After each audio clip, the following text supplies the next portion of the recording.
Cambiamos. ¿Qué entienden por meningitis?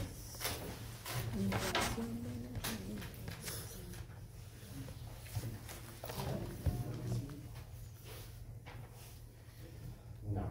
Entonces, cuando hablamos de meningitis, estamos hablando de una inflamación o una infección que va a comprometer las meninges. ¿Qué meninges conoces? Ya me olvidé los nombres. Dafne.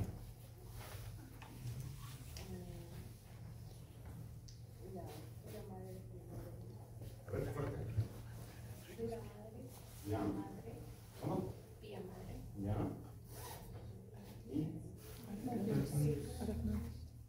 Y aracnoides. ¿Ya? En este caso, las meningitis van a comprometer el espacio. ¿Qué espacio comprometen las meningitis? Las inflamaciones, en este caso de las meningitis bacterianas. A ver. Ustedes van a ver así en las tomografías. Van a ver así el cráneo y acá van a ver las. Por supuesto, no con esa separación. ¿Sí? Este espacio de acá, ¿qué se llama?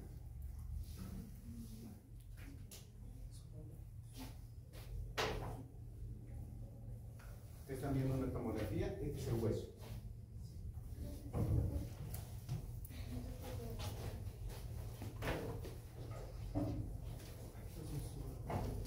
Ese espacio se llama espacio subaracnoideo. ¿Qué quiere decir? Que por encima están las aracnoides. Y por debajo, ¿quién está? ¿Qué meninge está debajo?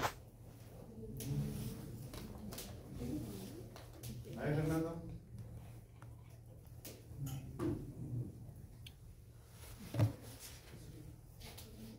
Lo que les he dejado lo pueden leer.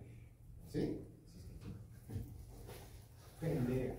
Pero, a ver, tienen que entender algunas cosas. Entonces, acá tenemos, ¿no es cierto? Las meninges. Por acá estará la dura madre. ¿Sí? Pegadito está el aracnoides. ¿Sí? Y lo que está pegado al parénquima cerebral, al cerebro mismo, ¿qué es? La pía madre. Entonces, entre el aracnoides y la pía madre pasa. Está, ¿qué cosa? El espacio subaracnoideo. Ese espacio es el que se va a comprometer en las meningoencefalitis o meningitis bacterianas. ¿Ok?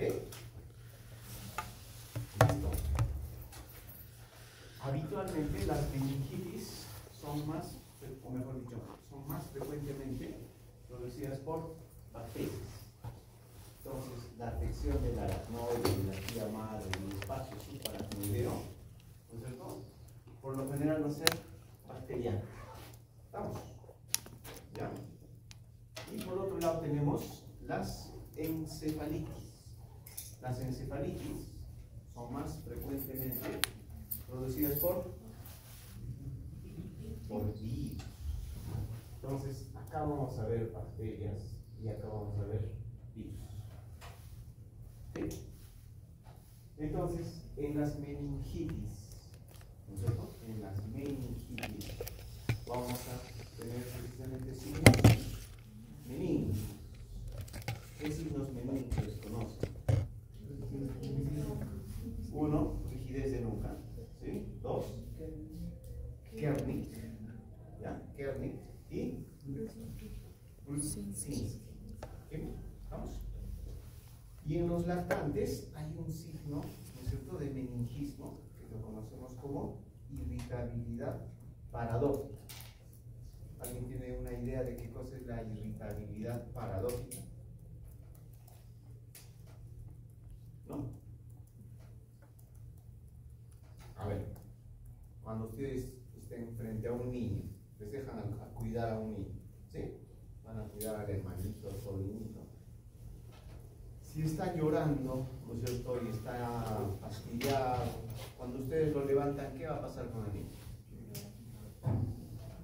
Se va a calmar, ¿no es cierto?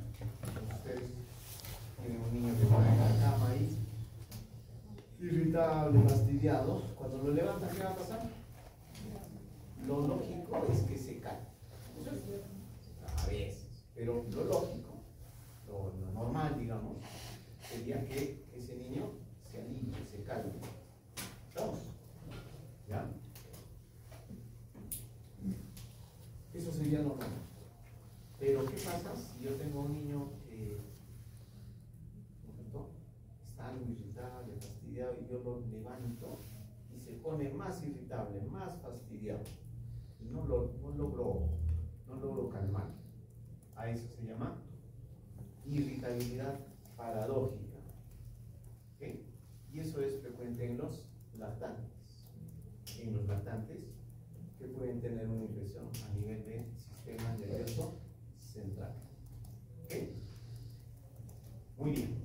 Entonces, solemos utilizar este término de meningoencefalitis para hacer referencia a las infecciones que van a comprometer las meninges y también el parénquima cerebral. ¿Okay?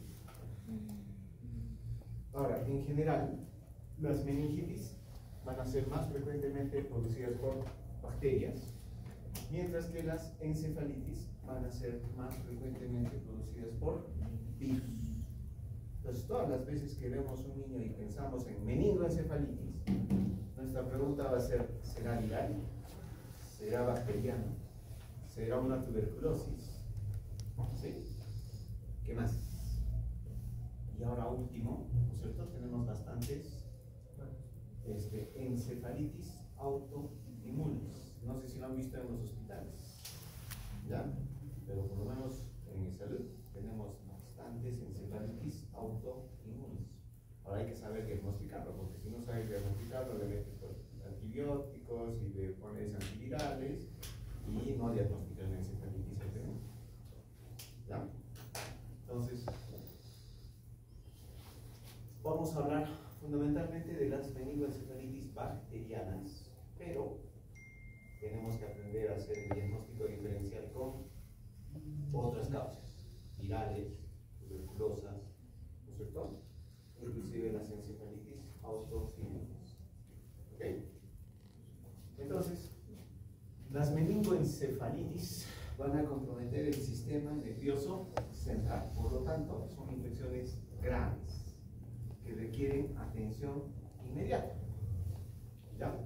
Las chicas que estaban rotando conmigo, ¿no es cierto?, han visto estos días un niño que ha venido del hospital regional, ¿no?, con fiebre, con convulsiones. ¿Ustedes también con quién estaban rotando? La doctora Mayra me contó y nos comentó de ese caso que lo han enviado y ustedes nos mandaron al de Guillén Barrera. Ah, ya. Pero así que el reporte se fuera. No, ha fallecido ya. Ha fallecido. ¿Ya? Y el diagnóstico final ha sido una histeria monocítica, que es el germen propio de los recién nacidos, de los niños menores de 3 meses. ¿Ya? Muy bien. Entonces, las meningitis pues requieren atención inmediata. Yo no puedo, ¿qué se llama?, sospechar meningoencefalitis, pasa y mandarlo a su casa. No puedo sospechar meningoencefalitis y decir, qué se llama, y reportar al turno y le digo, ¿sabes qué? Parece que es una meningoencefalitis. Es hecho función lumbar. O sea, no. En el momento que pensamos en meningoencefalitis, tenemos que confirmarlo o descartarlo. ¿Ya? Entonces, fíjense, la letalidad es bastante baja, digamos, pero la probabilidad de secuelas es bastante alta. ¿Ya? Va a depender de algunos factores, como el germen, ¿cierto?, que va a producir esto, la edad del paciente y, en algunos casos, la comorbilidad, la inmunosupresión o inmunodepresión. ¿Ya? Ahora, la próxima semana vamos a hablar sobre vacunas. Buena parte de las vacunas están centradas en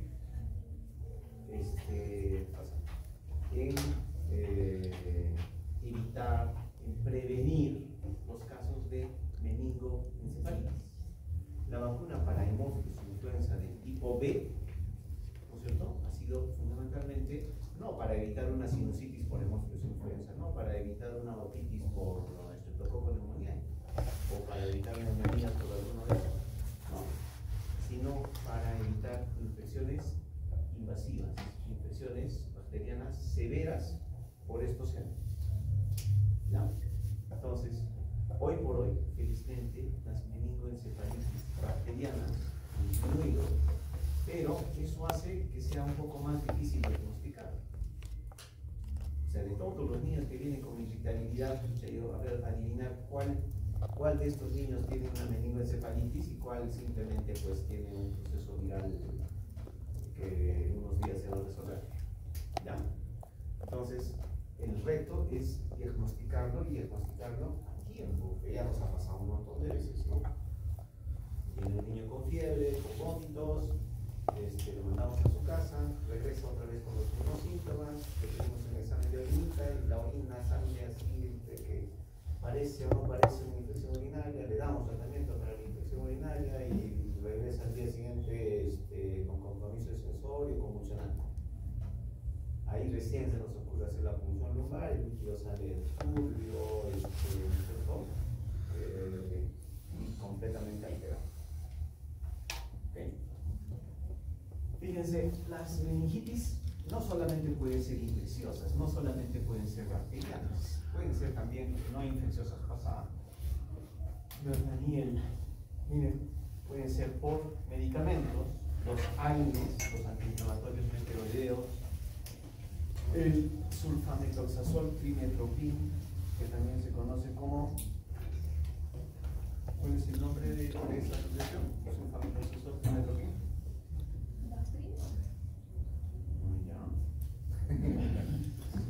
Ese es un nombre comercial. ¿Cuál es el otro nombre del sulfamethoxazol trimethoprim? A ver. Ahí. ¿Quién les enseñó farmacología?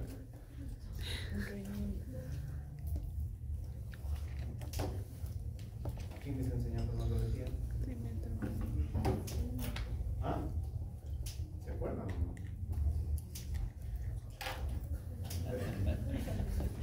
¿Ah? Cotrimoxazol, pues, sulfamethoxazol trimethoprim, también lo conocemos como cotrimoxazol. Y uno de sus nombres comerciales más famosos es la quimioterapia también puede producir meningitis, las carcinomatosis, los cánceres, la sarcoidosis, el lupus, el eritematoso sistémico. Después de una radioterapia también puede haber meningitis. ¿Okay? Pero vamos a abocarnos a las infecciosas. Dentro de las infecciosas, fíjense, puede ser viral, puede ser bacteriano, puede ser fúngico y puede ser parasitario. ¿Ya? El parásito más común. Ya, puede ser otro.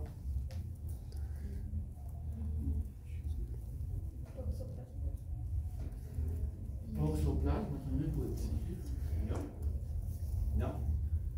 Ahora vamos a reconocer a los principales agentes virales que producen meningitis, a los principales agentes bacterianos que producen meningitis. ¿Okay?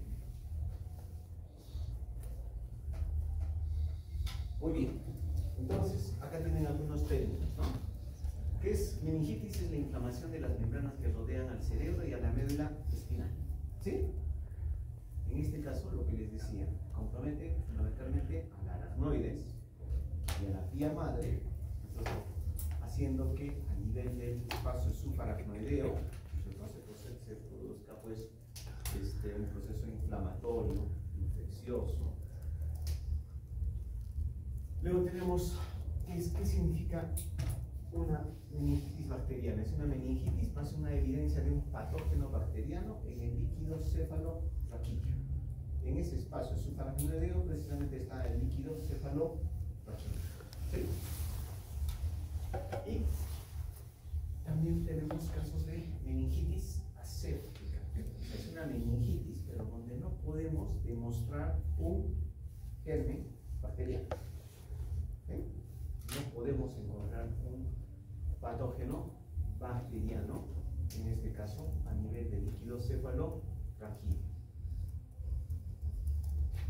Esto por las técnicas convencionales. Ahorita vamos a ver qué técnicas tenemos actualmente y las utilizamos.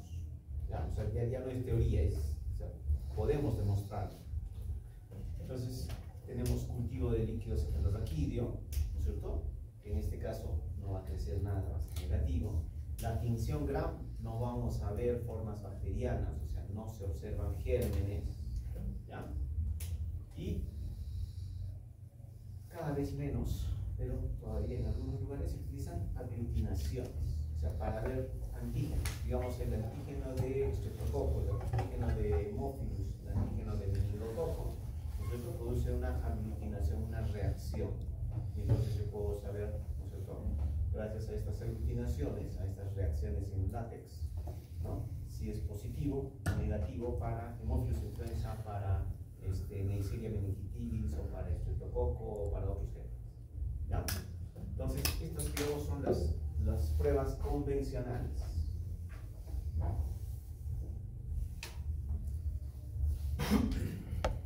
Entonces, ya entrando a lo que es la meningitis bacteriana, fíjense, es una urgencia neurológica. Es muy importante hacer el diagnóstico preciso y rápido. Solo que en muchos casos se hace difícil de diagnosticar. Los síntomas van a ser inespecíficos.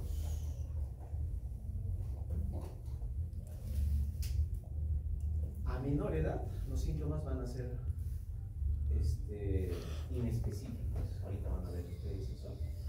Y un poquito más, en los niños un poquito más grandes ya podemos tener signos más específicos. ¿Ya? Signos meningios, ¿cierto? Cuadros de hipertensión endocraniana o propiamente encefalitis o encefalopatía.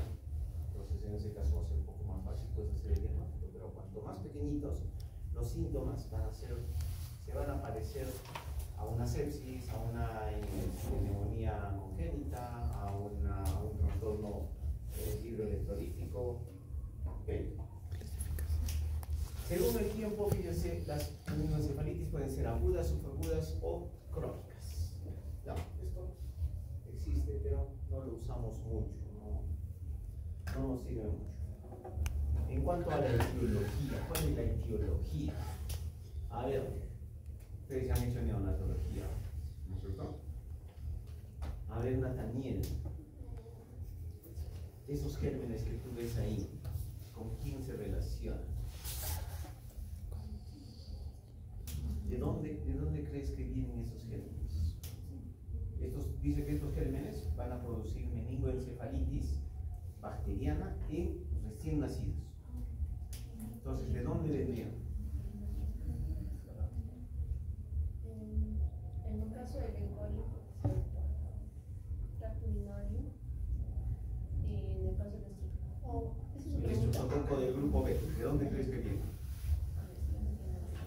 Yo sé que no le había entendido la pregunta. Más para tracto respiratorio. A ver, fíjense, son gérmenes que van a producir meningoencefalitis en recién nacidos. ¿Ok? Recién nacidos. Estos gérmenes van a provenir o de la mamá o del medio hospitalario. ¿Ya?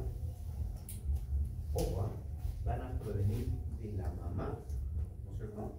O del medio hospitalario. Escherichia coli, por ejemplo, puede venir tanto de la mamá como del medio hospitalario. Streptococo del grupo B, ese viene de la mamá, así directamente. ¿Sí? Enterococo, más del medio hospitalario. Estos bacilos gram negativos, Klebsiella, por ejemplo, eso viene del medio hospitalario. En un hospital donde nadie se lava la mano, ¿no es cierto? Y todo el mundo entra a examinar a los niños, pues vamos a tener una epidemia de Klebsiella que se los lleva a los recién nacidos así, ¿no? Y fallecen 10, 7, 8 casos. ¿Sí? Que ya pasó. Y pasa cada cierto tiempo. ¿Ya? Y fíjense, histeria normalmente viene de la mamá. ¿Ya? Pero en niños más grandecitos ya puede ingresar por vía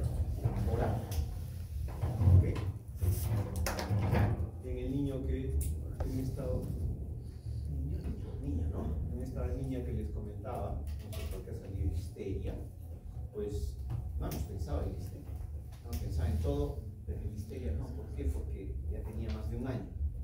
Entonces, histeria para esa edad ya no es un germen común. Histeria en el recién nacido y hasta los 3 meses. ¿Ya? Hasta los 3 meses. Pero ojo, o sea, cuando vemos que un paciente no responde al tratamiento, o sea, una buena medida es pensar en histeria y agregarle así, incluso en forma empírica, ampicilina, que es el mejor antibiótico para cubrir histeria. En neonatología ustedes han visto cuando había sepsis, ¿no es cierto? Le ponían un aminoglicósido más ampicilina. Le ponían una cefalosporina de tercera generación tipo cefotaxima más ampicilina. ¿Para quién? Para cubrir a listeria. Eso se los van a preguntar en algún momento, ya sea para el internado o para la residencia. El antibiótico que mejor le pega a listeria es ampicilina. ¿Ya? O sea, un medicamento que a veces como que lo dejamos a un lado, ¿no? Decimos, no, aspirina muy barato, un antibiótico muy antiguo, como que tuviese un espectro muy bajo, ¿no? Pero fíjense, para listeria es lo mejor que existe. ¿Ya? Es lo mejor que existe. Muy bien. Entonces, eso en caso de recién nacidos.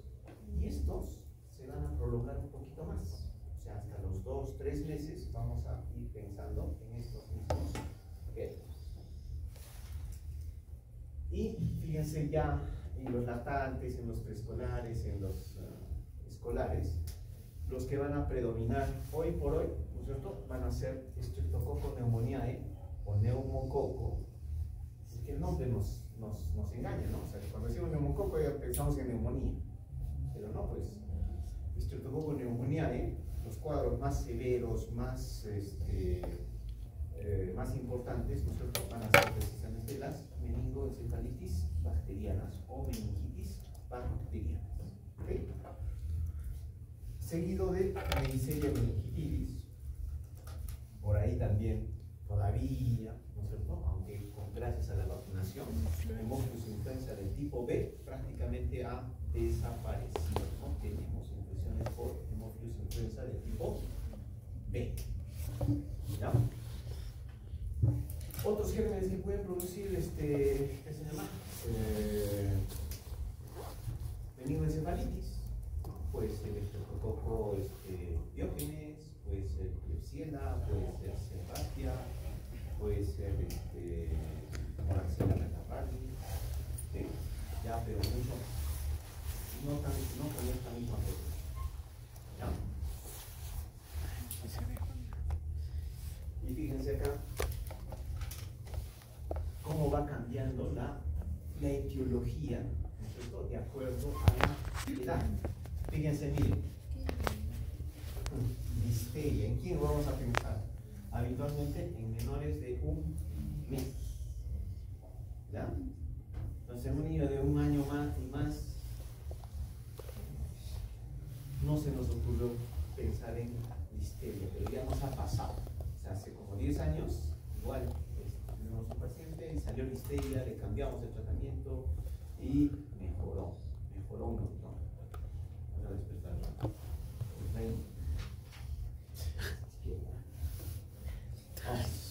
¿Ya? A ver, fíjense, Streptococcus pneumoniae en menores de un mes no es frecuente, pero fíjense, entre los 3 y 35 meses es más frecuente, entre los 3 años y los 9 años igual, Neisseria meningitidis en los primeros años, ¿no es cierto? Va a ser raro y va a ser más frecuente en este grupo. ¿Bien? Por eso les decía lactantes, preescolares, escolares. ¿Sí? Streptococo del grupo B, hemos dicho que eso viene de la mamá, ¿no es cierto? Entonces va a estar acá pues en menores de un mes y se va a prolongar un poquito más hasta los 3 meses, pero después es un germen raro, ¿no? Raro. Escherichia coli. Escherichia coli es propio de los recién nacidos. ¿Okay? Escherichia coli va a ser propio de los recién nacidos. Ahora, cuando hay algún factor, ¿no es cierto? En este caso pasa, cuando hay algún factor como por ejemplo traumatismo penetrante, hay que pensar en estos términos. Cuando ha sido después de una neurocirugía, digamos un paciente tequeado, al que le han puesto una válvula, que ha hecho una ventriculitis, ¿no es cierto? Hay que pensar en estos otros gérmenes, ¿no?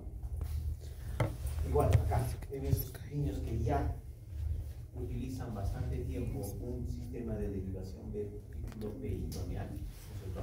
O un catéter de derivación del título peritoneal, hay que pensar en estos otros síntomas, ¿no? Entonces, cuando hay alguno de estos factores, alguna de estas condiciones, entonces hay que pensar en Staphylococcus aureus, en Streptococcus pyogenes, en Staphylococcus epidermidis, ¿no? En bacilos gram negativos.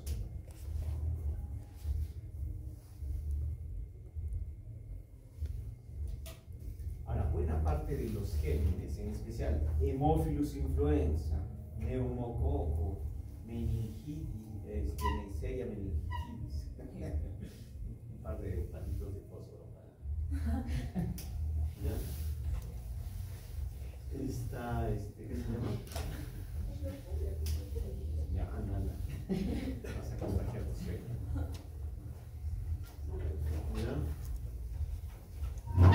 Entonces, patógenos como neumococo, como Haemophilus influenza, como meningococo. Entonces, una de las primeras condiciones que tiene que haber es que el germen se encuentre en la nasofaringe.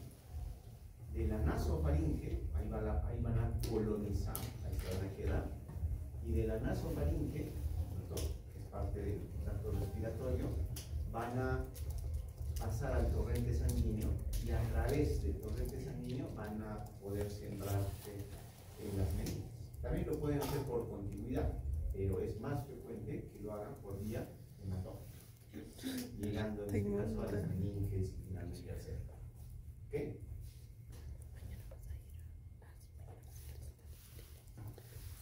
Fíjense, dentro de la fisiopatogénesis lo que se ha podido demostrar es que a nivel de líquido cefalorraquídeo no hay anticuerpos que sean bactericidas o que obsolicen, ¿cierto?, a estas bacterias. Streptococcus pneumoniae, Streptococcus del grupo B, eso es exclusivo de los neonatos, ¿ya? A E. coli, Haemophilus influenza del tipo B y Neisseria meningitis. O sea, naturalmente no tenemos una defensa para estos gérmenes, ¿ya?, a nivel del sistema nervioso central. ¿Okay? Por eso es que estos gérmenes son los que van a producir pues, los cuadros de meningoencefalitis. Algunas fases dentro de la respuesta inflamatoria en las meninges. En la fase 1 hay liberación de citoquinas, inflamación del espacio supraracnoideo. En la fase 2 se produce encefalopatía inducida por citoquinas y otros mediadores químicos. Y en la fase 3 ya hay falla de la barrera hematoencefálica, migración de leucocitos, edema cerebral. ¿Okay? Algunos factores de riesgo, no nos vamos a meter con esta parte de los neonatos, nosotros vamos a hablar de factores de riesgo en niños. Imagínense un niño que sufrió un accidente y le terminaron sacando el vaso. Ese niño tiene que estar protegido para neumococo, para Haemophilus influenza, tiene que estar protegido para meningococo, porque no tiene capacidad de defenderse contra esos gérmenes. ¿Ya? Entonces es un factor de riesgo la esplenia, o sea, el hecho de que no tenga el vaso. ¿Sí? Inmunodeficiencia primaria, VIH, anemia falciforme, implante coclear por la cirugía que va a implicar fuga de líquido cefalorraquídeo. Hay niños que hacen traumatismo craneoencefálico y hay fuga de líquido, hacen otorraquia, ¿ya?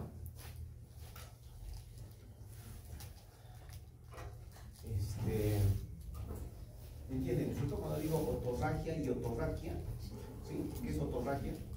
Sangre. Sangre por el conducto digestivo, por el oído.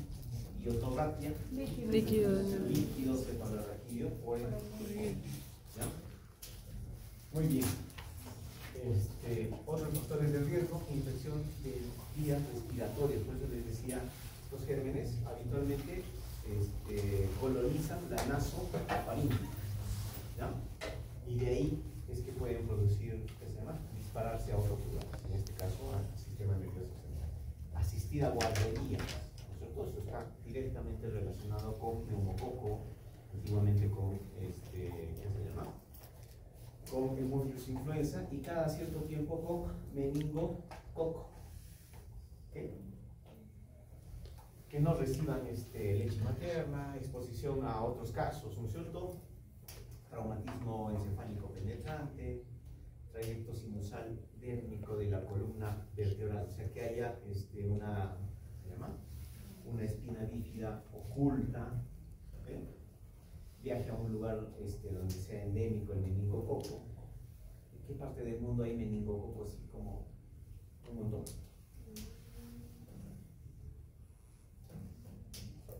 A ver, en el África, o sea, cualquier.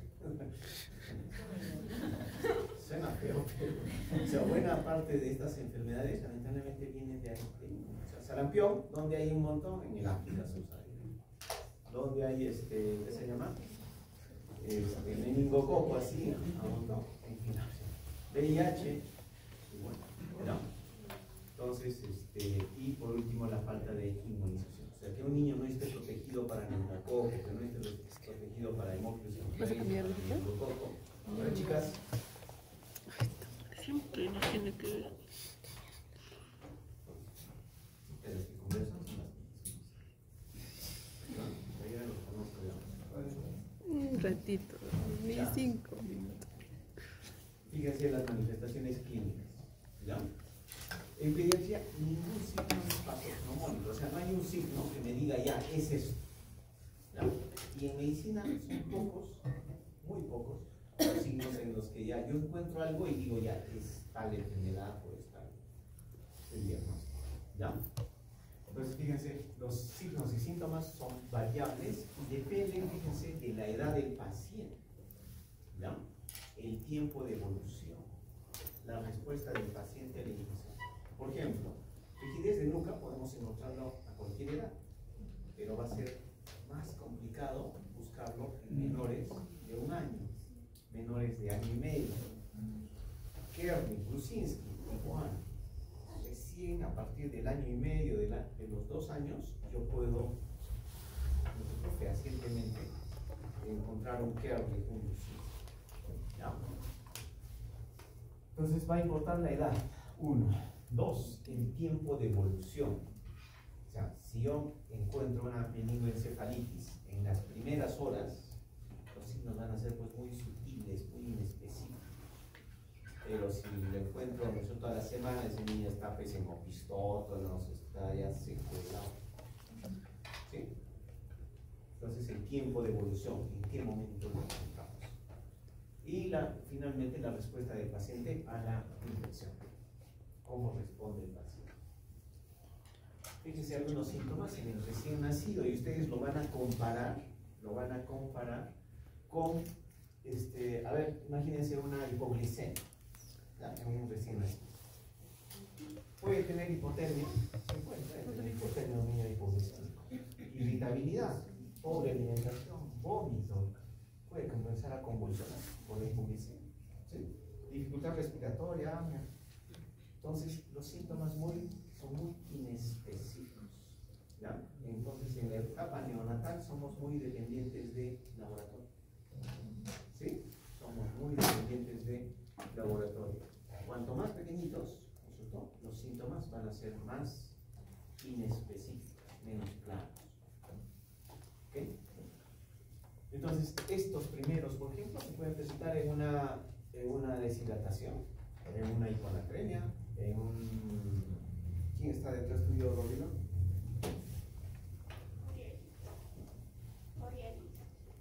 Orielis. Entonces, estos signos nosotros lo vamos a encontrar en diferentes cuadros, son completamente inespecíficos. Entonces, determinar qué cosa es acá va a ser muy dependiente de exámenes de laboratorio, de seguimiento, de ir observando a ver cómo evolucionan los signos. Fontanela bombada no es frecuente. Por lo general eso lo vamos a encontrar pues, en un niño que ya, ¿no? Ya, Lo hace cualquiera, ¿no? 25. Rigidez de nuca puede haber en los recién nacidos, pero no es una cosa frecuente, fácil de evaluar, de encontrar.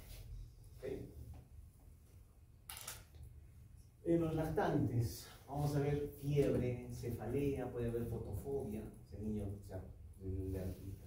va a rechazar la luz, puede haber vómitos, deterioro neurológico.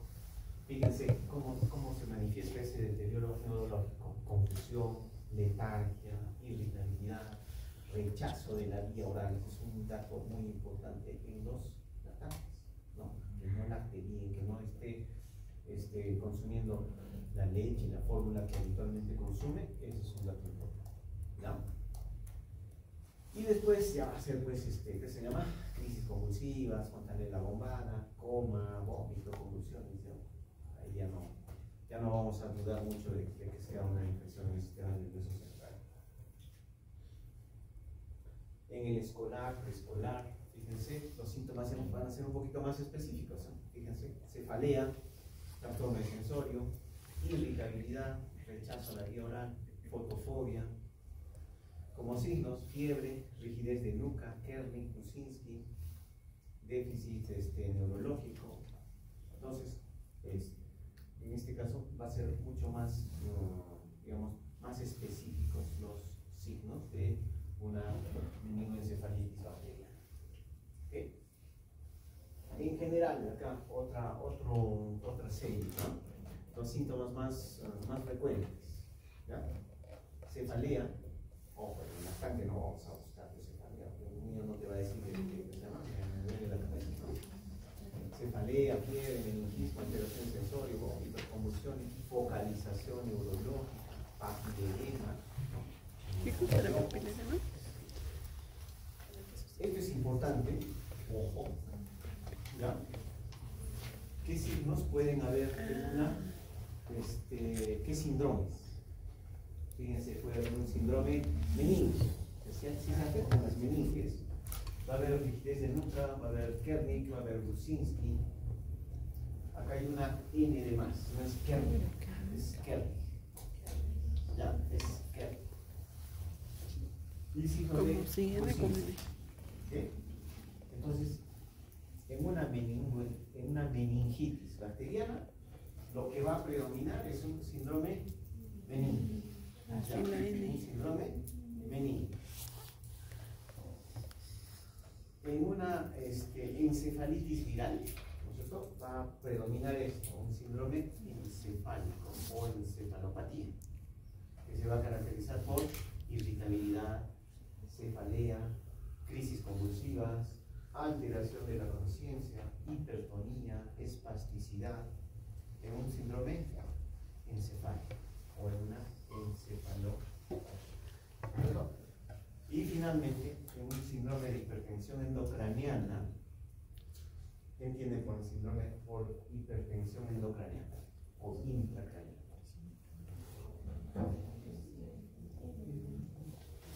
¿Qué cosa?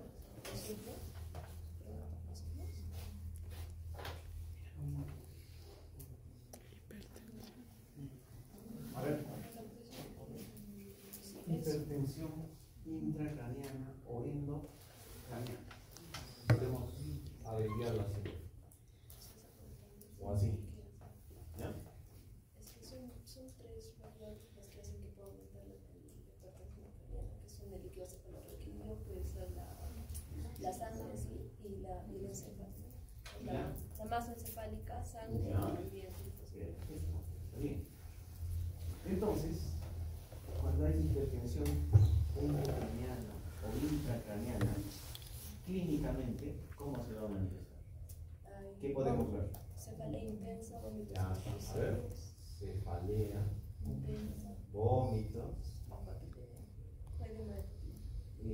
de papila, ¿ya? ¿Qué más? Clínicamente, yo, ¿no? en mi hojita de monitoreo del paciente, yo lo puedo verificar.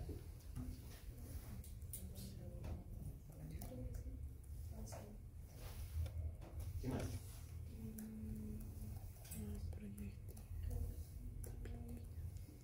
Hipertensión arterial.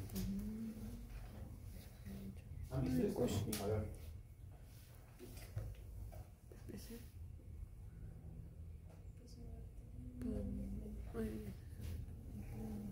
A ver. Sí, era más o menos. ¿Qué es Nathaniel? La presión. BPC. La presión. ¿Qué es? A ver. Media menos intracranial. Es la presión arterial media menos la presión intracranial. La presión de perfusión. Presión. ¿Qué es? Presión de perfusión cerebral. ¿Cierto? Esta es la presión de perfusión cerebral. ¿Y esto?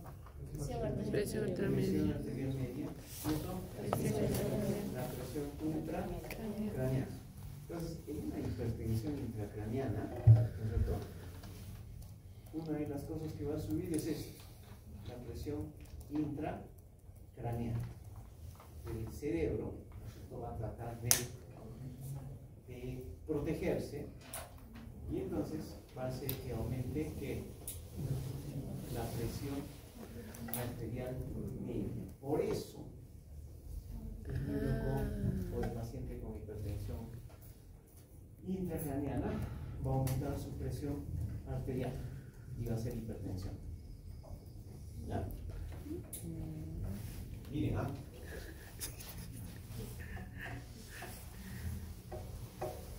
Imagínense que la presión de perfusión cerebral, digamos, mínima, sea 50. ¿Sí? ¿Vamos? La presión arterial media, en condiciones normales, digamos, ¿cierto?, va a ser ¿cuánto?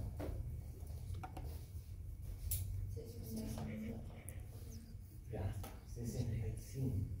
¿Estamos?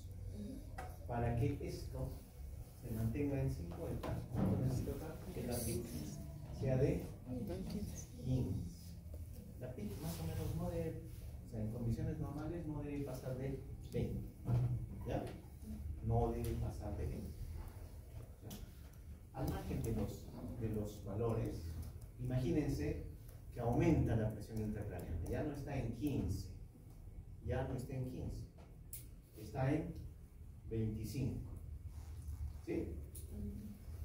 Pero yo necesito, pues, que se llama que la presión de perfusión cerebral se mantenga en 50. ¿Qué tiene que pasar? Tiene que aumentar, pues, la PAM a ¿cuánto? Ah, no. Este era 10, ¿no? Claro, 65. 15 está bien. 7.5. No, abajo, no. No, 65. 65. Menos 15, 50. Acá 75. Ya. Entonces, esta PAM aumentada. ¿Eso cómo se traduce? Un aumento de la presión arterial.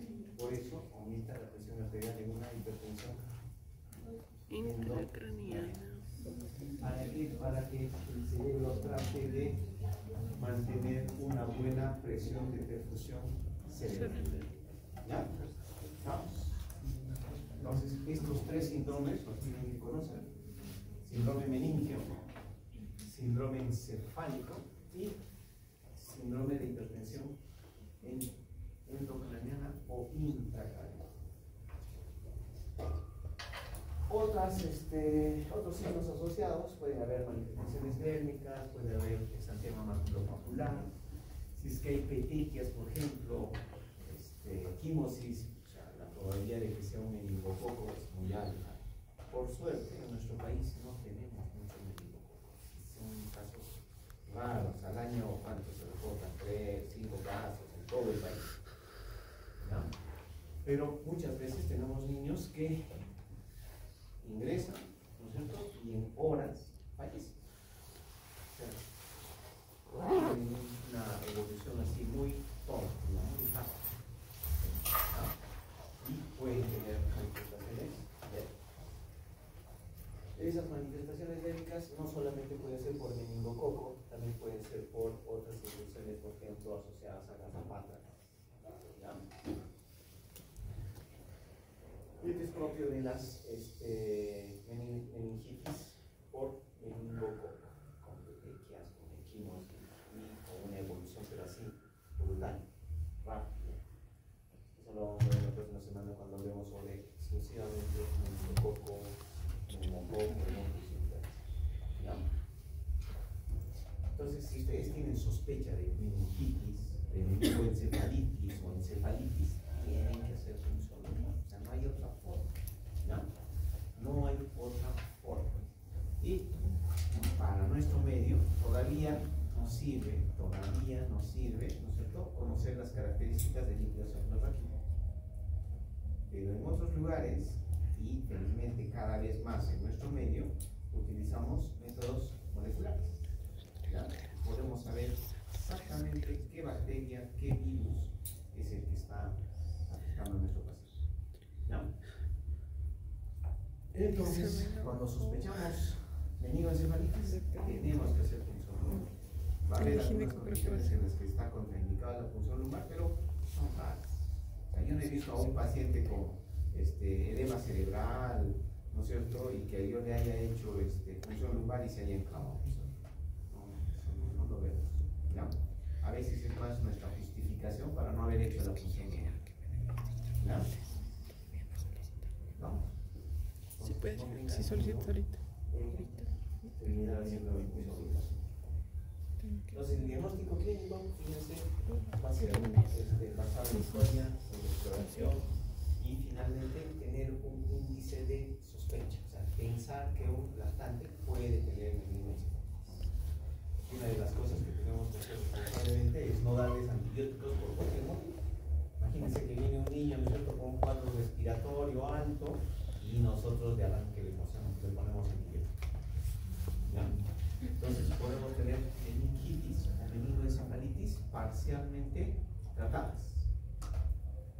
Este niño, o la niña que estamos comentando, ha tenido una meningoencefalitis parcialmente tratada. ¿Por qué? Porque en algún momento se pensó en infección urinaria, le pusieron ceftriaxona a una dosis bajita, ¿no es cierto? Y después pues se desencadenó todo, ¿no es cierto? Y terminó haciendo sepsis, shock séptico y falla multiorgánica. O sea, no tenía un órgano que esté funcionando bien. Compromiso del sistema nervioso central, del respiratorio, la modulación, hepático, renal. Encima tenía pancreatitis, tenía colecistitis anitiásica. Y verdad que no había de dónde agarrarse, ¿no? O sea, no había un órgano que esté bien. Muy bien. Entonces, fíjense, en la evaluación inicial, los signos vitales son importantes. Hemos visto cuando hemos hablado de sepsis, lo cuán importante es saber cuáles son los límites más altos de frecuencia cardíaca, de frecuencia respiratoria, hacer un AFRI, una evaluación así rápida del estado neurológico, viendo si está alerta, si responde a la voz, si responde al dolor, si está inconsciente. El perímetro cefálico es importante en los neonatos, en los lactantes. El Glasgow, por supuesto, va a ser una evaluación neurológica un poquito más, digamos, más detallada en relación al API. Y fíjense algunos exámenes de ingreso, ¿no? Hemograma, glucosa, perfil de función hepática, hipocoagulación, los hemocultivos. El urocultivo va a ser importante en los menores de 3 meses. Dependiendo de la evolución, ya pediremos otros exámenes. ¿Okay? ¿Cómo hacer la punción lumbar? ¿No es cierto? Normalmente lo hacemos a nivel de L3, L4, en el espacio entre Doctor, si no, la no sabemos. tercera y la cuarta vértebra lumbar. Normalmente, ¿qué cosa hacemos? Buscamos la cresta ilíaca, ¿sí? Y hacemos una línea perpendicular y buscamos ahí. Y hagan de cuenta que estas son las apófisis espinosas. Entonces yo voy bajando acá, ¿sí? Y voy bajando, buscando, ¿no? Y donde está, digamos, acá está la cresta ilíaca, bajo acá y corresponde a esto. Entonces ahí es donde voy a pulsar. Y hacer punción lumbar en niños es una cosa bien sencilla, fácil. Hay que hacerlo con delicadeza, pero no es complicado. Es una cosa bien sencilla. ¿Ya? Fíjense dentro de la evaluación de líquidos cefalorraquídeos. La evaluación tiene que ser rápida. ¿Ya? Es importante. Los leucocitos se pueden desintegrar, como vamos a encontrar después de los 40 minutos. Entonces tomamos la muestra y lo mandamos al laboratorio y le pedimos que nos lo hagan lo más rápido posible. Son importantes la presión. Deberíamos medir la presión del líquido cefalorraquídeo. No lo hacemos. ¿Ya? Pero podemos, o sea, por experiencia, saber a ver qué tan rápido sale el goteo. A veces sale, pero así chispeteando. Entonces pensamos que hay aumento de la presión intracraneana, ¿no es cierto? Y en otras veces sale pues un goteíto así, gotita por gotita, ¿no? Entonces, eso es lo habitual, lo normal, digamos. El líquido cefalorraquídeo normalmente es un líquido cristal de roca, así, limpiecito, completamente transparente. Puede estar así santocrómico, medio que se llama amarillento cuando hay bilirrubinas en los recién nacidos, por ejemplo. El espinal Todos sus también es fluidos una están bandera llenos de espinal, bilirrubinas, pero es van muy a lejos. salir amarillentos. También puede ser santocrómico, si es que hay más proteínas, o incluso si es que hay no, están acá. Vamos a ver la presencia de eritrocitos. Si es que hay mucho eritrocito, puede ser por sangrado, pero frecuentemente va a ser porque al momento de hacer la punción lumbar hemos lesionado un vasito, ¿no es cierto? Y sale un poquito pues de sangre, ¿no? Entonces una punción traumática. Tenemos que ver de hecho los leucocitos, ¿no? La tinción de Gram, ¿no?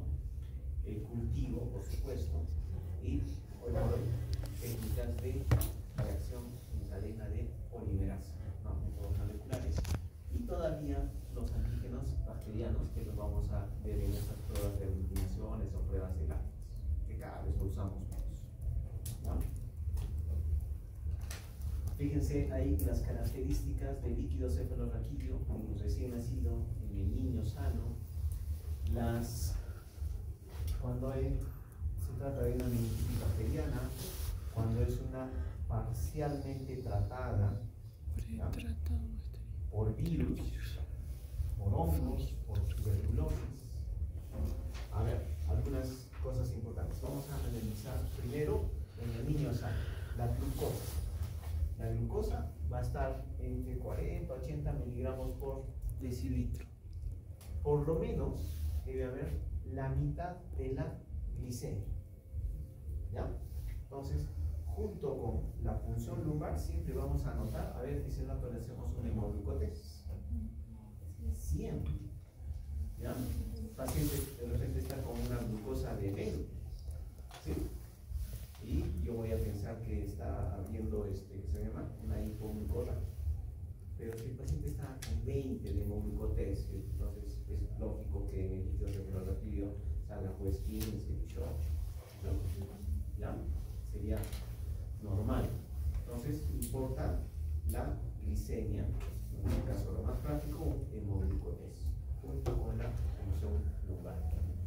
Las proteínas, fíjense, son bajitas, esto equivale a de 20 a 40 miligramos por decilitro. Esto que está acá en gramos corresponde a 20 a 40 miligramos por decilitro. ¿Ya? Y los leucocitos, esto es conteo de células blancas, ¿no? Menos de 6. Eso, o sea, lo habitual es que esté máximo hasta 5. Más de 5 ya ese líquido está alterado. ¿Ya? Que no haya neutrófilos, ¿no es cierto? O sea, que esos 5 leucocitos estén existen a predominio de mononucleares. ¿Okay? Esas serían las características de un líquido cefalorraquídeo normal, sano. En cambio, en una meningitis bacteriana, la glucosa va a estar menos de la mitad de la glicemia, menos de la mitad de tu hemoglucotés. Si tu hemoglucotés salió 90, ¿no es cierto? En el líquido cefalorraquídeo debería salir por lo menos 45 o más. ¿Ya? Si sale menos de 45, sale 40, 30, esa glucosa no puede disminuirla, como en una meningitis bacteriana. ¿Okay? Las proteínas ya se van a elevar. ¿Ya? Fíjense, van a estar 150 miligramos por decilitro, o por lo menos encima de 40. O sea, las proteínas van a estar ligeramente elevadas. ¿Ok? Y el recuento de células, o sea, los leucocitos, fíjense, van a estar por lo general más de 1000. O sea, pero pues conteos altos. ¿Ya? Conteos altos. Y la mayor parte de esos leucocitos van a ser polimorfonucleares. ¿Ok? La mayor parte van a ser polimorfonucleares. Y por supuesto puede haber una tinción positiva, o sea, voy a encontrar un diplococo gram positivo, que podría ser un neumococo. Puedo encontrar un diplococo gram negativo, que podrá ser meningitis, ¿no? O un bacilo gram negativo, o un coco gram positivo, no sé. ¿Ya? Entonces las tinciones van a ser positivas. Ojo con esto. Esto nos lleva a confusión muchas veces, por eso no hay que utilizar antibiótico así, ¿cierto? A diestra. Entonces, las meningitis parcialmente tratadas nos van a llevar a confusión. Fíjense, la glucosa puede estar normal o puede estar disminuida. Las proteínas no van a estar tan alteradas. ¿Ya? No va a haber una alteración así significativa. El recuento va a ser un poquito más bajo. ¿Sí? El recuento de leucocitos va a ser más bajo. Los neutrófilos no van a estar tan altos. Entonces, como que nos deja en la duda. ¿Ya? Y una de las cosas más importantes de las meningitis parcialmente tratadas es que los cultivos van a salir negativos. O sea, yo le doy una dosis, 2 dosis de un antibiótico y el cultivo ya me va a salir pues negativo. Ya está ahí el carrier, pero como yo ya le daba antibiótico, el cultivo no va a crecer. ¿Ya? Esto importante, por ejemplo, una encefalitis viral o una meningoencefalitis viral. La glicemia no se va a afectar. ¿Ya? Va a estar casi como en el niño sano. ¿Ya? Las proteínas tampoco se alteran. Puede haber una alteración, pero así muy sutil. El recuento de células va a ser bajito. ¿Ya? El recuento de células va a ser bajito. Yo diría que es mucho más bajo que esto todavía. ¿Ya? Y va a haber predominio más bien de mononucleares. Los polimorfonucleares no van a ser tan frecuentes. ¿Okay? Y por último, nosotros tenemos bastante tuberculosis. ¿Ya? Y cuanto más, ¿qué se llama? Por ejemplo, en las ciudades grandes, en Lima, hay tuberculosis, el VIH.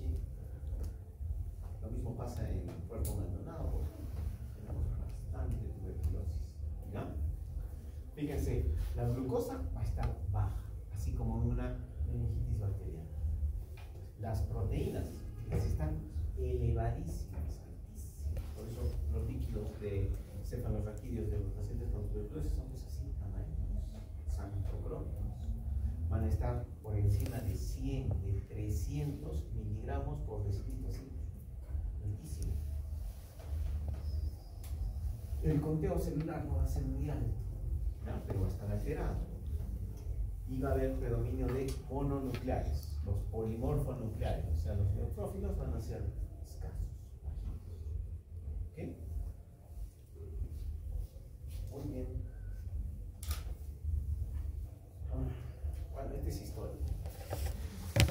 Bueno, en algunos lugares todavía se hace. ¿Ya? Eso es historia. Fíjense, la tinción gram es importante, ¿no? Pero va a depender del número de microorganismos. Tiene una sensibilidad bajita, pero una especificidad muy alta. O sea, si no lo encuentro, no quiere decir que no esté, pero si lo encuentro, me va a ayudar. ¿Ya? La tinción gram. Entonces, en laboratorio, cuando me dicen es un diplococo gram positivo, entonces yo pienso que es un neumococo. Si me dicen un diplococo gram negativo, pucha, todos nos asustamos, nos tomamos nuestras intervenciones. ¿Ya? Porque así pasa. ¿Ya? Nadie puede contagiarse, ¿no es cierto? ¿Ya? Es importante siempre cultivar. ¿Ya? No puedo mandar un líquido cefalorraquídeo y no pedir cultivo. Tengo que pedir cultivo de líquido cefalorraquídeo. ¿Ya? Y fíjense, administrar antibióticos antes de la punción lumbar puede negativizar el cultivo. Incluso una sola dosis del antibiótico puede negativizar el cultivo. ¿Ya? Y puede alterar, ¿no es cierto? ¿Han visto ya? ¿No es cierto? Puede alterar las características del líquido cefalorraquídeo. La glucosa que debería estar más baja, de repente no está tan baja. Las células que deberían estar súper altas, no están tan altas. Entonces nos va a llevar a confusión el hecho de haber recibido antibiótico previo. ¿Ya? Esto les decía que es historia, ya no lo usamos. ¿Ya? En las eliminaciones, en las pruebas en látex, ¿no es cierto? Ya no se usa. En algunos lugares por ahí.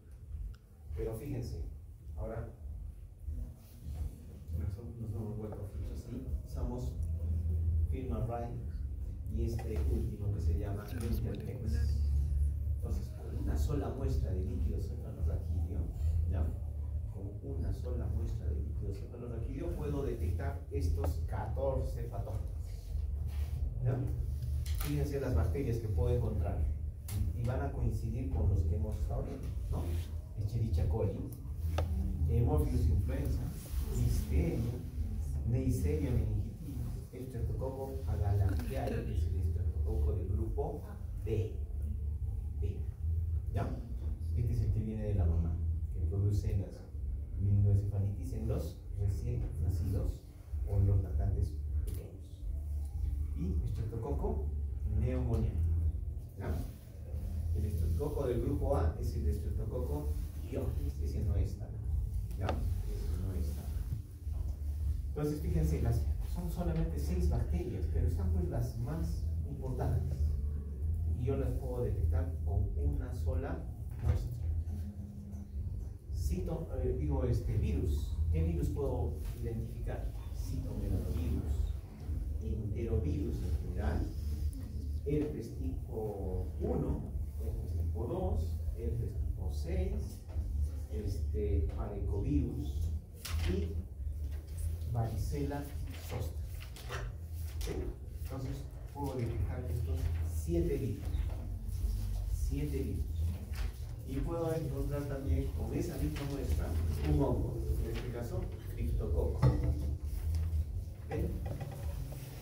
Y este es otro, ¿qué se llama? Otro examen de líquido cefalorraquídeo en el que puedo encontrar ya también virus, exclusivamente virus. Y acá puedo encontrar los 8 herpes virus. ¿Ya? Fíjense acá, tipo 1, tipo 2, tipo 3, tipo 4, tipo 5, 6, 7 y 8.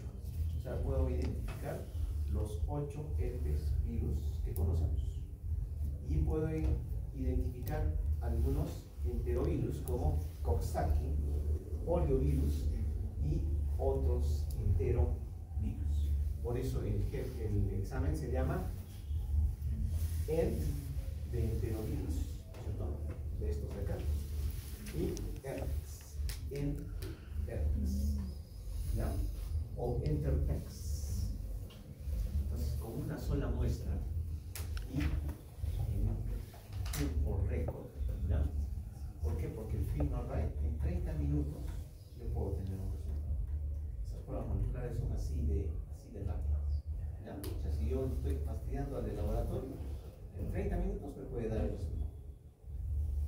Y si no, me va a decir, ve ya, para mañana, pero ya, yo puedo tener un diagnóstico preciso, certero, con un método molecular, en este caso con el film array o con el InterX.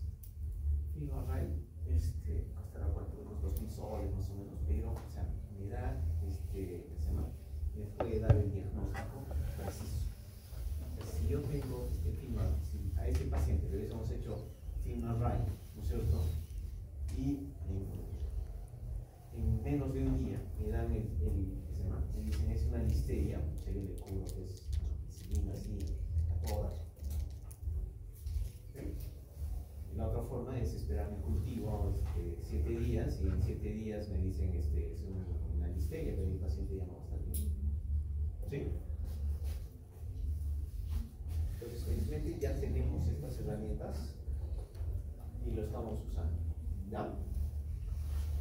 Contraindicaciones para la función lumbar, más o menos son lógicas, ¿no? Una infección en el área donde vas a pulsar, si es que hay una infección acá, pues no le vas a hacer. Eso felizmente no es una cosa común. Compromiso cardiorrespiratorio importante. Imagínense un paciente que está chocado, que está en ventilador, así súper inestable, apenas lo mueve y comienza a desaturarse, le baja la presión. Entonces en ese paciente esperamos, ya lo cubrimos, después le traemos su, que se llama función lumbar. Ojo, estos métodos, como son moleculares, no se afectan por el uso de químicos. ¿Ya? O sea, una ventaja más. ¿Sí? Una ventaja más. ¿Okay? Y por último, datos de hipertensión intracraneana franca. ¿Ya? El paciente está haciendo triada de Cushing. ¿Se acuerdan cómo es esa triada? ¿No? Hipertensión. ¿Qué pasa esto en tu chat? No. ¿Qué? A ver, chicos, despierten. Vamos a la triada de Cushing. A ver. Ali.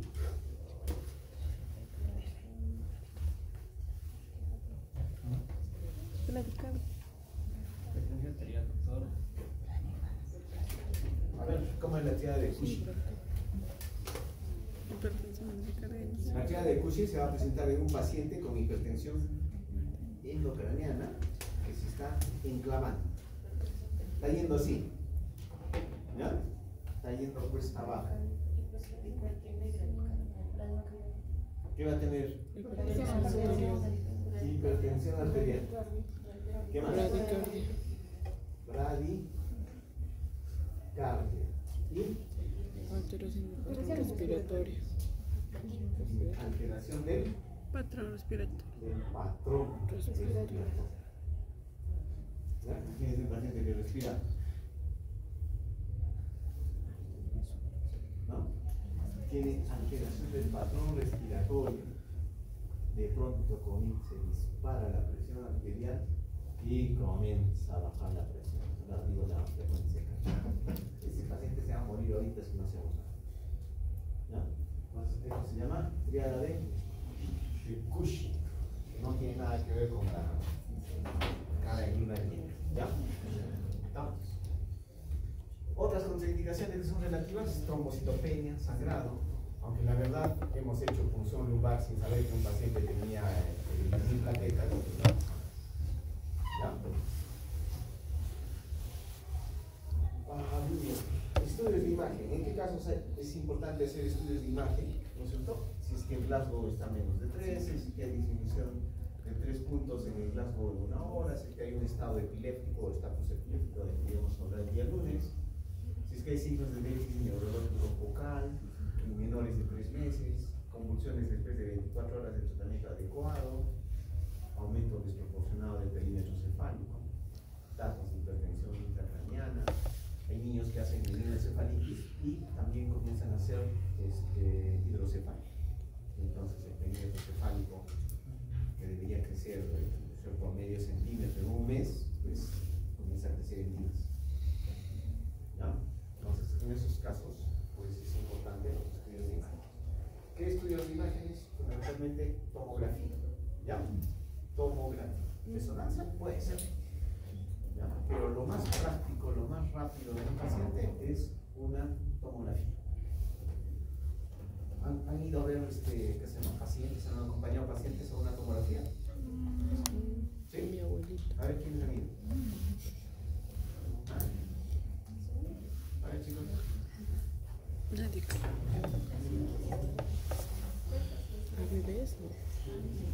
No. A ver, No, está bien. Michelle, ¿has ido a una tomografía? ¿No? ¿No? Sí. A ver, una tomografía va a durar unos segundos. Sí. Vas a demorar más tiempo llevándolo y regresando. ¿Ya? Entras a la sala y en unos segundos, antes de un minuto, ya te dice, doctor, ya está, ya hemos terminado. Siguiente hora, ya está, ya terminó la tomografía. ¿Ya? Es así, rapidísimo. Si es un tomógrafo así, esos multicortes que te hacen, que se llaman 64 cortes por segundo, ¿sí? Mientras estás acomodando al paciente, estás ahí escapándote para que no te irradie.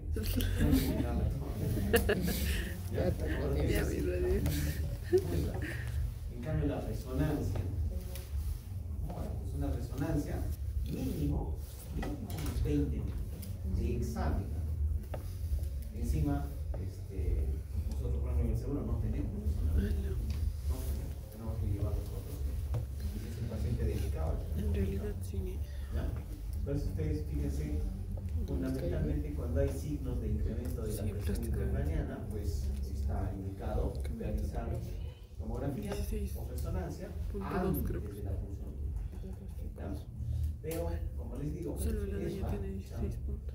por lo general tenemos que hacer tomografía o resonancia incluso junto con la punción. Entonces hago la punción lumbar, lo he sedado al paciente y con esa misma sedación voy corriendo y le hago la tomografía y ya hice las dos cosas. ¿Ya? ¿Cuándo repetir punción lumbar?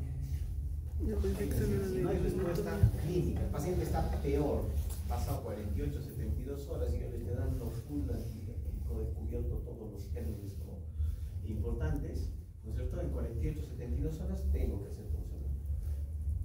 ¿Okay? Cuando hay meningitis por bacilos gram negativos, imagínense Escherichia coli en los recién nacidos, estafilococo aureus, tengo que hacer incluso así frecuentemente, ¿no? Hasta que desaparezca el gen, ¿no? Hasta que desaparezca el gen. ¿Qué más? A las 48 horas el paciente es con meningitis por neumonía resistente a la penicilina, ¿no?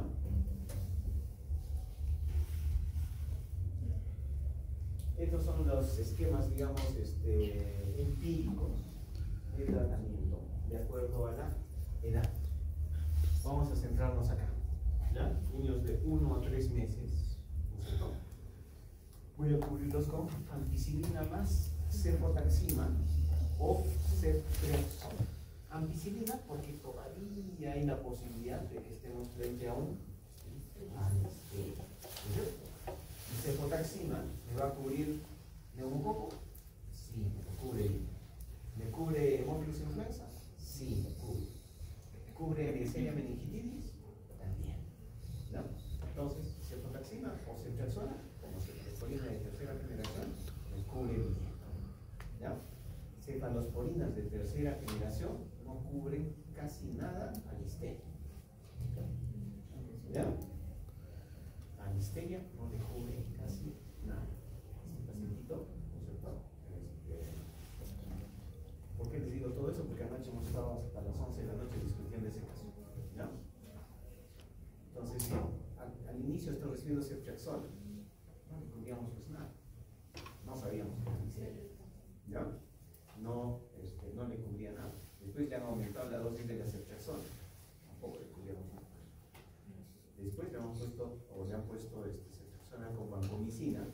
vancomicina le cubre un poquito a listeria, sí, un poquito, pero no es pues, ¿no? Es un antibiótico ideal. Luego le hemos puesto meropenem con vancomicina, y tampoco le estábamos cubriendo, le habíamos cubierto dos, pero listeria no le hemos cubierto. ¿Ya? A ver, para los niños de 3 meses a 5 años, ¿no es cierto? Cefotaxima o ceftriaxona, que me cubre los gérmenes más comunes. Me va a cubrir neumococo, meningococo, Haemophilus influenza.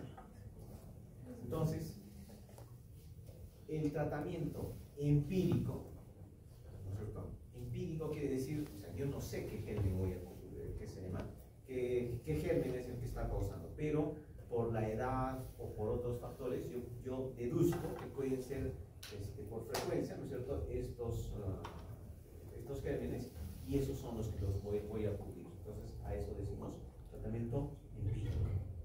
¿Sí? Entonces, eso va a depender mucho, en este caso, de la edad. Y en algunos casos, de algunas condiciones. Ha sido operado, ha tenido un traumatismo, ¿no es cierto? Entonces, esos factores también pueden determinar qué antibiótico le voy a dar. ¿No es cierto? Vamos a ver qué gérmenes voy a cubrir. Fíjense algunos de los antibióticos que utilizamos en meningitis, ¿no? Penicilina o ampicilina, ¿no? Si no tuviésemos ampicilina y quiero cubrir listeria, lo que mejor le va a cubrir es penicilina G, ¿no? Si yo sé que es un meningococo, lo que mejor le va a cubrir a un meningococo es la penicilina. No es vancomicina, no es meropenem, no es un antibiótico así con un nombre pomposo, es simplemente penicilina. ¿Ya? Tenemos ahí cloranfenicol. El cloranfenicol es un antibiótico que en otros lugares no se usa mucho. Ahí se usa bastante y con buen resultado. ¿Ya? Tenemos cefalosporinas de tercera generación, en este caso cefotaxima y ceftriaxona. Ojo con este dato. Ceftriaxona lo usamos en mayores de 1 mes. ¿Ya? En mayores de 1 mes. Compite mucho con la bilirrubina. ¿Ya? Compite mucho con la bilirrubina. Y cefotaxima lo vamos a utilizar en los menores de 1 mes. En los menores de 1 mes no usamos ceftriaxona, ¿no? No usamos ceftriaxona. Entonces, si yo uso ceftriaxona en un menor de 1 mes, corro el riesgo de que aumente la bilirrubina, de que haya más bilirrubina libre. ¿Ya? Otros antibióticos, cefepime, meropenem, vancomicina, fluoroquinolonas. Antes las fluoroquinolonas no las usábamos en los niños pequeñitos, ahora sí. Pero no es lo primero que tenemos que utilizar. Primero, los otros antibióticos, cefalosporinas, vamos aumentando vancomicina, meropenem, pero las fluoroquinolonas, o sea, ciprofloxacino, lo vamos a utilizar ya como segunda, tercera elección. ¿Cuánto tiempo debe durar el tratamiento antibiótico? Fíjense, Neisseria meningitidis responde muy rápido, en 5 o 7 días ya el germen no va a estar, pero la reacción inflamatoria que produjo, ¿no es cierto? Eso se puede erradicar así, ya no el germen. El germen yo lo puedo erradicar rápidamente, pero toda la reacción inflamatoria, todo el cuadro séptico que va a producir, el shock séptico que puede producir, eso se va a llevar al paciente, ya no el germen. ¿Ya? Entonces el tratamiento va a ser relativamente corto, 5 o 7 días. Haemophilus influenza, 7 días. Streptococcus pneumoniae se trata por 10 a 14 días. Streptococcus agalactiae, que es el del grupo B, ¿cierto? Vamos a poner en los recién nacidos. Ese se trata por 14 a 21 días. ¿Ya? Los bacilos gram negativos, digamos E. coli, mínimo 21 días, hasta que se negativice el líquido cefalorraquídeo. Listeria, por lo menos 21 días. Por lo menos 21 días de tratamiento. ¿Ok?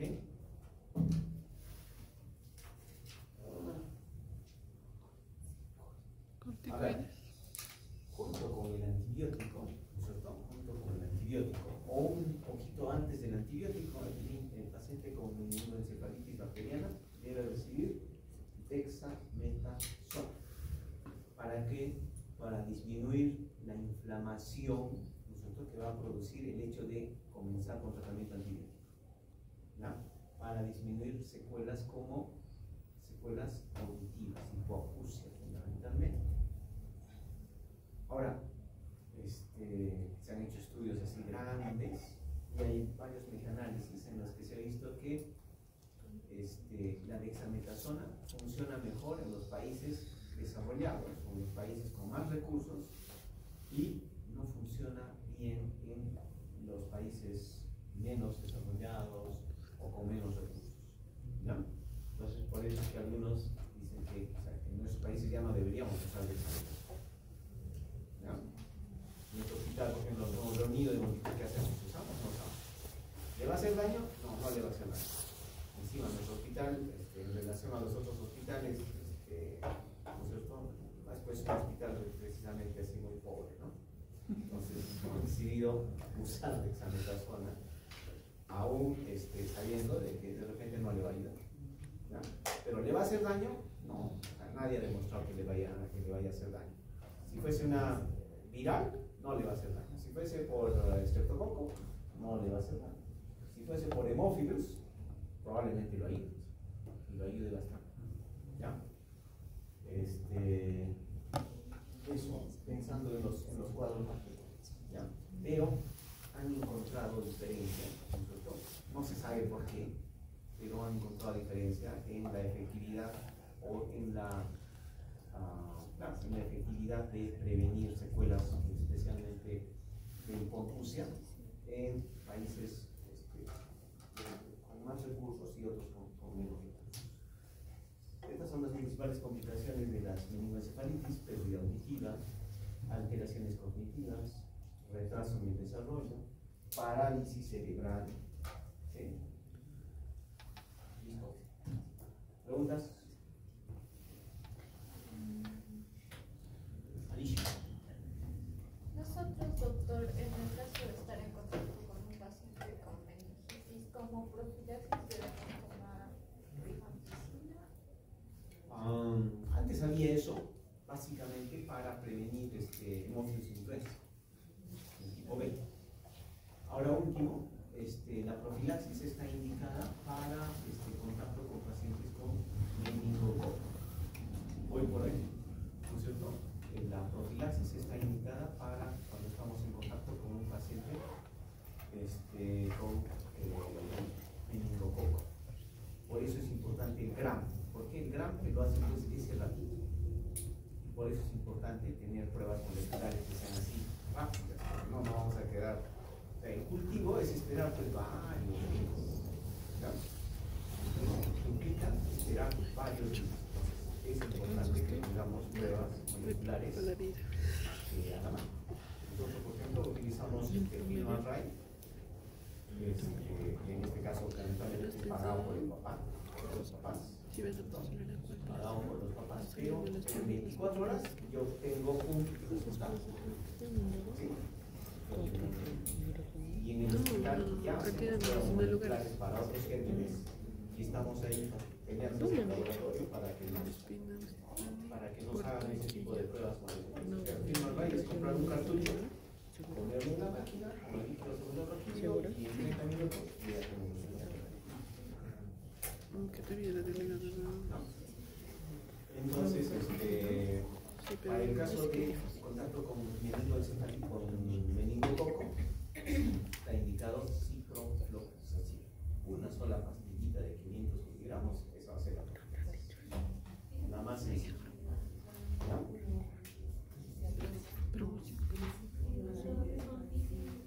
También se puede utilizar, pero va a ser más difícil de conseguir. No es fácil conseguir. ¿Ya? En cambio, cipro consigue rápido. A ver, escuchen, chicas. Si estoy sospechando de que un niño está con meningitis, tal vez meningitis en un caballo, y justo cuando llega a emergencia puede hacer shock, entonces de frente le tengo que administrar igual shock, a que no me refiero. pero no me alteraría el resultado. Ya, a ver. O sea, si tengo un paciente en esas condiciones, ¿no es cierto? No tengo, o sea, no puedo tomarle los cultivos necesarios, tengo que comenzar el medicamento antibiótico. No me queda de otra. ¿Ya? O sea, el no contar con un medio de cultivo o con, ¿qué se llama? Con un laboratorio en este caso, no debe retrasar la administración de alimentos. Eso es importantísimo. O sea, debe recibir tratamiento en la primera hora. Lo estabilizas, le pones su piña, ¿no es cierto? No hay cultivo, ya pues, y tratas de sacarlo del shock, le pones fluidos, si no responde a fluidos, le pondrás vasopresores. ¿Ok? ¿Listo? ¿Algo más?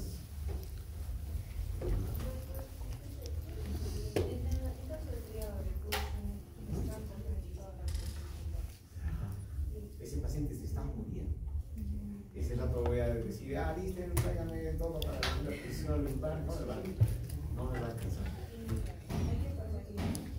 En ese caso, ¿qué se llama ese paciente? Si no está intubado, tengo que intubarlo, ¿no es cierto?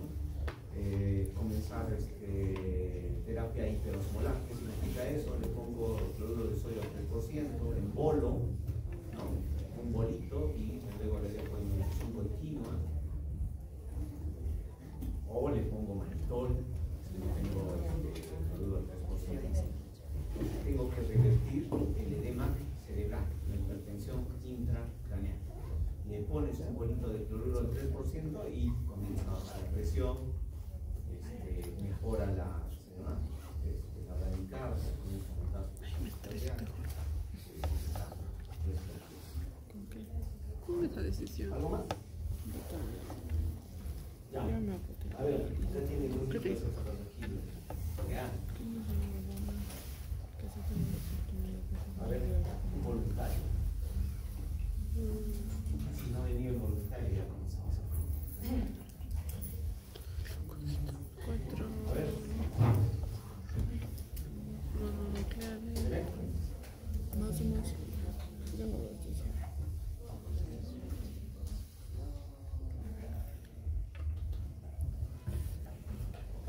Ahí está, acá está. Acá.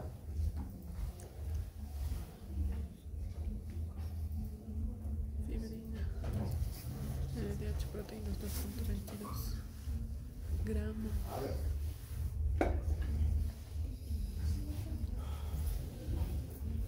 A ver si ya. A lo poco tiempo de estaría.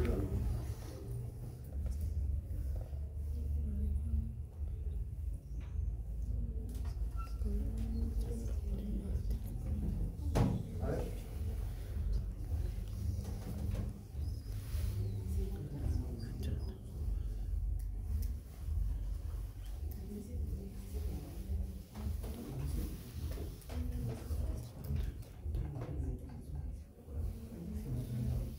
Y harto está elevado las proteínas, creo.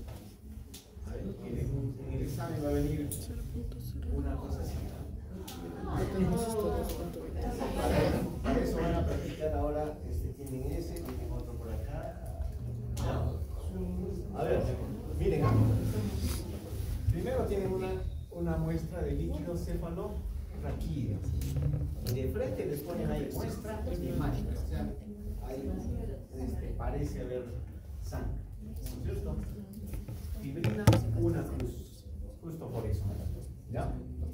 Dice que hay leucocitos, hay 4 por milímetro cúbico. ¿Qué te parece eso, Fernando?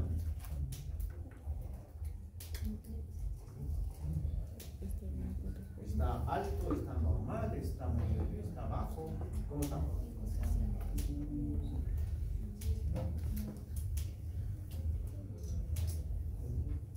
¿Ah?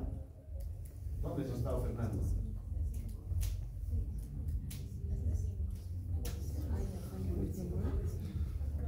Ojo, chicos, no se confíen, ¿ah? El examen se acerca y no los veo leer, no los veo interesados en el curso. No van a salvar solamente por asistir al curso. Yo me asusto. Van a repetir. No hay A ver, es una predominio, cosita, está normal. Está normal. ¿Normal? Sí, dijo hasta 5. ¿Hasta cuánto sería normal? Hasta 5. Ya. En un bacteriano, ¿cómo debería estar? Predominio de polimorfo. Súper elevado. ¿Ya? Bastante elevado. Y ojo, dice 4 por milímetro cúbico, que es lo mismo que microlitro, porque en otros laboratorios le pueden decir microlitro. ¿Ok? ¿Qué más? A ver, Fernando. Dice mononucleares 100%. ¿Qué significa eso? Esas son las características de un líquido cefalorraquídeo normal. ¿O no? Normal. ¿Sí es normal?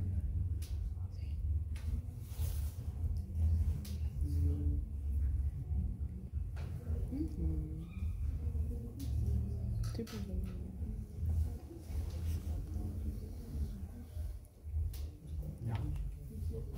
Entonces, fíjense, o sea, los exámenes se presentan así, o sea, a veces no son fáciles de interpretar. Hay una cosa que está normal, hay otra que está alterada y hay otra que no va con lo anterior. Así es. O sea, el paciente no va a venir con un cuadro característico, ¿no? Entonces dice mononucleares 100%. ¿Qué quiere decir eso? ¿Ya? Si tengo 4 leucocitos, si tengo todos esos son mononucleares, y hasta ahí yo digo, este es un líquido normal. ¿Sí? Y tiene hematíes, tiene de 50 a 60 por microlitro. Fíjense, acá dice microlitro y acá dice milímetro cúbico. ¿Es lo mismo? Es lo mismo, ¿ya? Pero me puede llevar a confusión, ¿ya? Esa U es una mu, ¿no es cierto? Estamos, ¿sí? Estamos.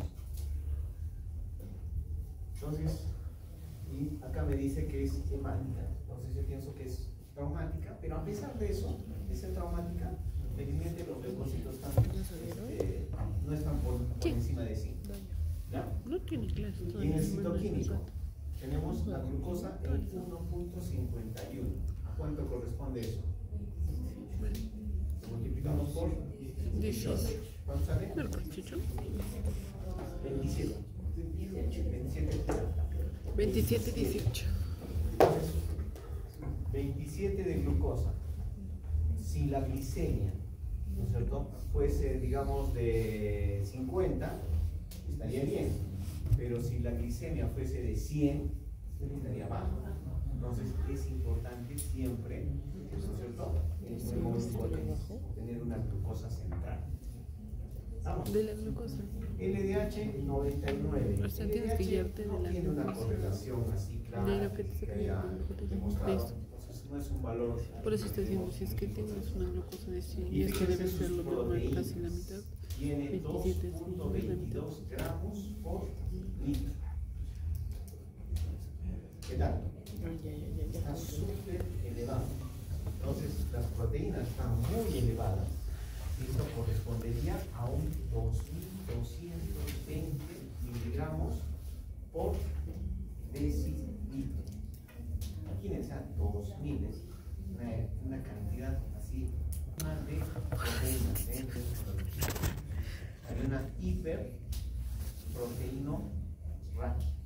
¿Sí?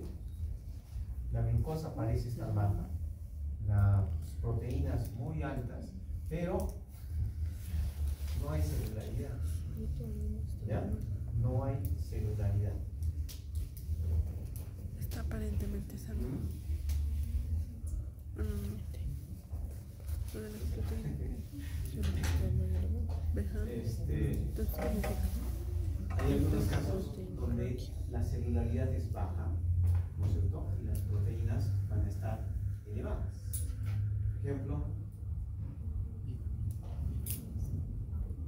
yo te iba a decir por ahí. a ver, ustedes han visto, chicas, en el hospital, han visto un niño de ¿cuánto? De un añito, 2 meses. ¿Qué tenía?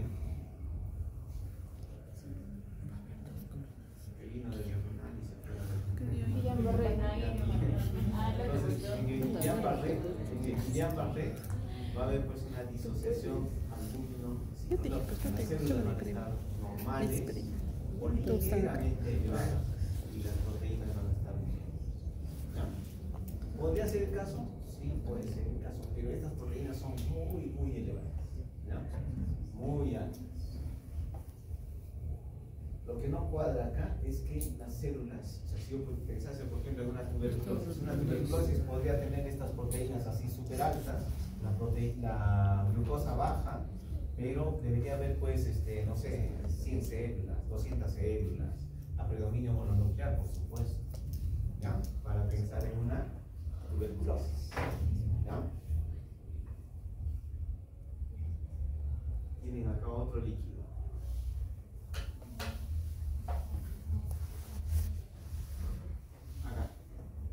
Fíjense, dice líquido cefalorraquídeo, cristal de roca, transparente.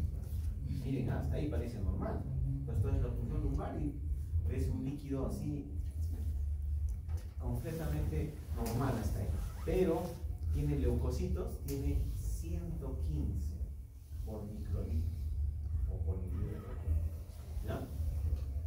Hematíes no tiene. Tiene mononucleares 99%. ¿Sí? Su glucosa 1.93 y sus proteínas sale así 0.810 gramos por litro. Ojo, esto se convierte en 81 miligramos por decilitro. Entonces sus proteínas están altas, su glucosa parece estar baja, ¿ya? Sus leucocitos están alterados, pero no parece bacteriano. Mira, no hay mucho leucocito, no está por encima de 500, de 1000. ¿Sí? Y es a predominio de mononucleares. Si fuese bacteriano, habría predominio de polimorfos nucleares. Estos leucocitos estarían mucho más elevados, la glucosa baja, la proteína ligeramente elevada. ¿Ya? Entonces, ¿por qué cuadros se inclinarían con ese resultado? Un virus, pues, ¿no? Entonces, la glucosa puede estar normal o baja en una viral, ¿no es cierto? Las proteínas ligeramente elevadas, a predominio mononuclear y con una celularidad. ¿Qué se llama? La presencia de leucocitos ¿qué se llama? En líquido cefalorraquídeo, ¿cómo se llama?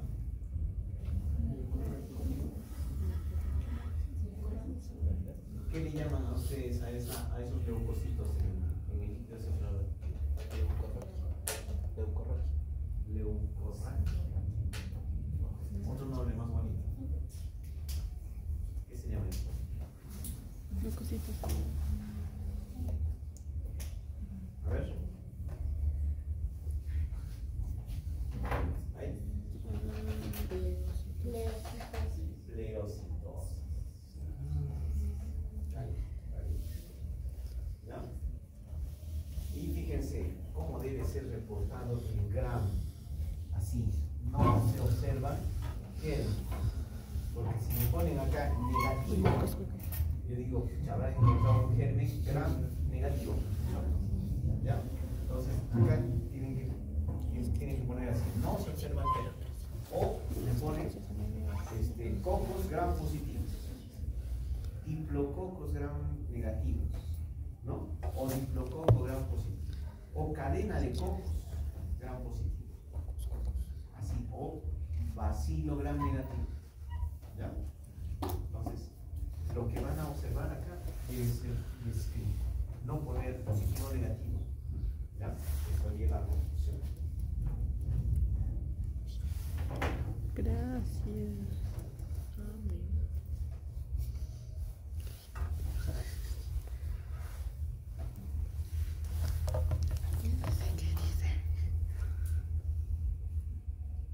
Ahora, ¿qué otras cosas podemos hacerle al líquido cefalorraquídeo? Podemos hacerle esto, se llama Gene Expert, otro método molecular en este caso para tuberculosis. ¿Ya? Sí, lo Para escucho. tuberculosis, no se hace en sangre, se hace solamente en